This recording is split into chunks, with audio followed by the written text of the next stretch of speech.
At napatakanan ng luha ang sahig ng aking kinatatayuan. At ako'y namasdan ng aking ama mula sa looban. At siya'y dali-dali akong nilapitan na may mukhang masaya, habang ako dito di nakakaunawa sa kailang pinaggagawa. At nang ang tatay nasa harap ko na, agad ko siyang kinupronta. Sinabing ganito, tay, anong ganap po ito? Bakit ganyan ang trato nyo sa kapatid ko na ito? Dahil bakit yan ito? May mga pagsalo-salo.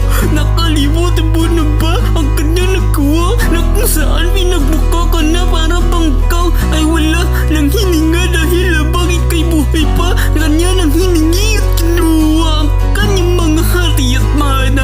Hindi ka man ang pinasalamatan at binigyang halaga. Winaldas lang sa kalayawan ng mga pera. Luho doon, babae rito, at iba-iba pang karumalan ang pinaggagawa. Hanggang sa maubusan na siya at mabutas ang busa, at bumalik dito na para bang ang kanyang nagawa ay idealidad. At ako yung nandito sa mga panahong kinakailangan mo. Ang buong buhay ko'y inalay ko sa iyo. Pinagsilbihan ka at ng iyong ministeryo. Ni kailan may hindi ka nakarinig sa pinapagrereklamo. Pero ni kahit